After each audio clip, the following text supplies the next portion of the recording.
Durante séculos, o ser humano observou os movimentos do mundo, quedas, empurrões, colisões, repulsões, e buscou não apenas descrevê-los, mas compreendê-los. Por que os corpos se movem? O que os impulsionam? Qual é a essência do movimento? Neste capítulo, começamos a desvendar as forças invisíveis que regem todos os movimentos.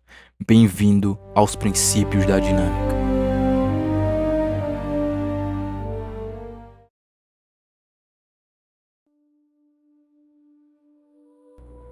Galileu Galilei foi o primeiro a entender.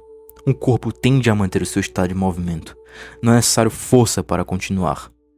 Resistência à mudança de movimento é a chamada de inércia. No espaço sem atrito, o movimento vai ser perpétuo. O repouso e o movimento retilíneo uniforme são estados naturais. Mas só depois de anos de Galileu e de 2000 anos da afirmação errônea de Aristóteles que Newton finalmente oficializou a chamada Lei da Inércia, que nos diz o seguinte: todo corpo continua em seu estado de repouso ou de movimento retilíneo uniforme, a menos que uma força resultante atue sobre ele. Mas e se uma força agir sobre esse corpo? Com esse pensamento, em seu livro, Newton descreve a força que você usa para levantar da cama e para erguer um copo d'água. E é a segunda lei do movimento, a lei fundamental da dinâmica, que nos fala o seguinte: a mudança de movimento é proporcional à força motora impressa e acontece segundo a linha reta ao longo da qual aquela força é aplicada. Para Newton, força era o próprio ato de violar a inércia, de romper com o destino de um corpo. Se você soltar uma maçã, vai perceber que ela não fica parada no mesmo lugar que a soltou, mas que ela cai.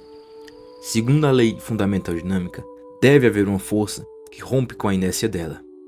Não só deve, como existe, a força-peso. Essa é a força causada pela aceleração gravitacional e a massa do corpo.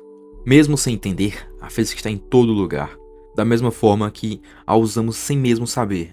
Uma das armas mais antigas, o arco, usa um princípio básico da lei de Hooke. Robert Hooke estudou como os corpos elásticos se deformam sob a ação de forças. Ele descobriu uma relação de proporcionalidade entre eles, a chamada lei de Hooke, que nos diz que a força elástica é o produto da constante elástica que varia de material para material pela deformação deste mesmo material.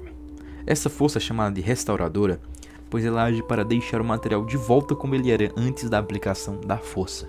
Você já parou para pensar o motivo pelo qual um foguete precisa expelir chamas de seus propulsores para viajar ao espaço? Para que você consiga vencer a força de atração gravitacional, você precisa de uma velocidade de 11,2 km por segundo, a chamada força de escape. Então o corpo precisa acelerar até chegar nessa velocidade. Para isso, ele libera o combustível que em reação impulsiona o foguete. Esse é o princípio da terceira lei, que nos diz o seguinte: a toda ação há sempre uma reação oposta e de igual intensidade, ou as ações mútuas de dois corpos, um sobre o outro, são sempre iguais e dirigidas em sentidos opostos. De maneira natural, as três leis se complementam. Se um corpo está em repouso, ele vai continuar em inércia, até que uma força mude sua dinâmica, causando uma ação e uma reação. Agora que entendemos o motivo pelos quais as coisas caem, se movem e param, podemos pensar: e se o movimento não for linha reta? E se ele girar? No próximo episódio vamos dar uma volta no movimento circular.